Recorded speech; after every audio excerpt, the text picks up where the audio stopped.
It is time to hop into a time machine and think back to the early 80s, approximately around the time GRID was starting to occur. We asked ourselves, what is GRID? GRID stood for Gay-Related Immune Deficiency. It was not until women, children, and married women were being diagnosed with GRID that the term was changed to AIDS, Acquired Immune Deficiency Syndrome. Because the term gay-related did not accurately describe the demographic of those who were being diagnosed with this disease. Mary Fisher was one of those women who was not properly being described. She was a wife and a mother who had HIV, the disease that occurred prior to AIDS. Her drive and fight to bring light to this shunned disease was one that was heard around the nation. Wisconsin's former Republican Representative Steve Gunderson said in an article called At Peace with the Past, published in People magazine in 1996, that Mary Fisher has become probably the most important spokesperson on AIDS we have in Middle America. Mary Fisher's famous speech, A Whisper to AIDS, brings an important message. Any one person can be diagnosed with AIDS. Her portrayal of this message is not only inspiring, but eye-opening. First, Mary Fisher uses specific examples to portray her message. Second, her interest and personal life tied to AIDS makes her speech persuasive. Lastly, the impact of her speech was the ultimate reason why we were inspired to speak about Mary Fisher today. There are different ways to send a message across. Mary Fisher uses a specific method, which is the power of numbers and the personal experiences to send her message to people in the world, the whisper of AIDS. On August 19th, 1992. There is nothing more shocking than numbers.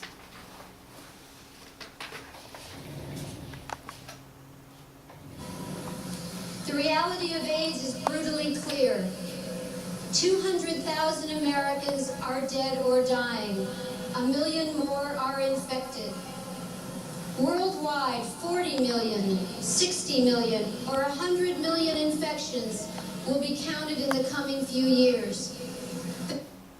These words are words from her speech. Words that are not only terrifying, but are compelling.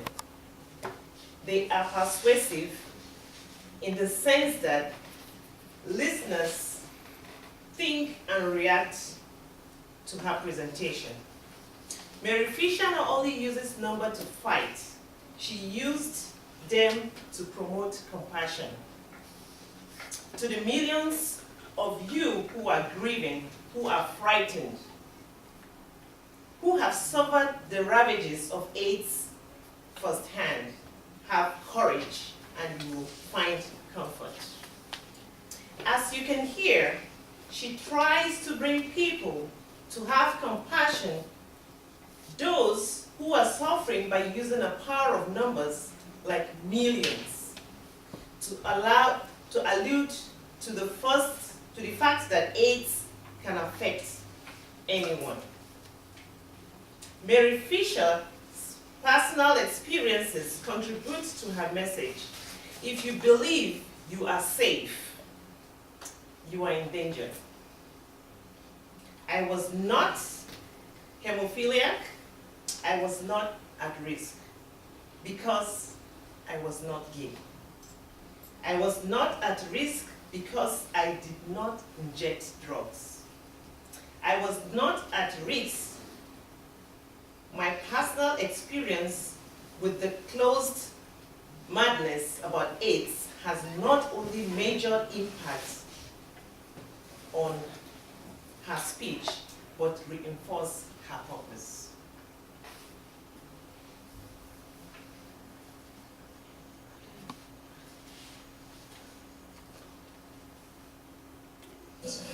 Young or old. Tonight, I represent an AIDS community whose members have been reluctantly drafted from every segment of American society. speak about how she is a mom and a wife. Her statement is not just a way to say something else, but to say we need to be aware. Her literacy strategies were important, but her personality is what gives her speech an edge. Mary Fisher's personal life and interests tied to the persuasiveness of her speech. Uniquely, Mary Fisher's speech on the surface seems to be for the benefits of those who have AIDS. But in deeper sense, she spoke for her children. I want my children to know that their mother was not a victim. She was a messenger. I do not want them to think, as I once did, that courage is the absence of fear. Mary Fisher is a mother that refused to let her children grow up in a society where people were clouded by the idea that AIDS is a single-minded disease. Mary Fisher's speech has persuasive qualities because she lets her audience know that everyone is at risk.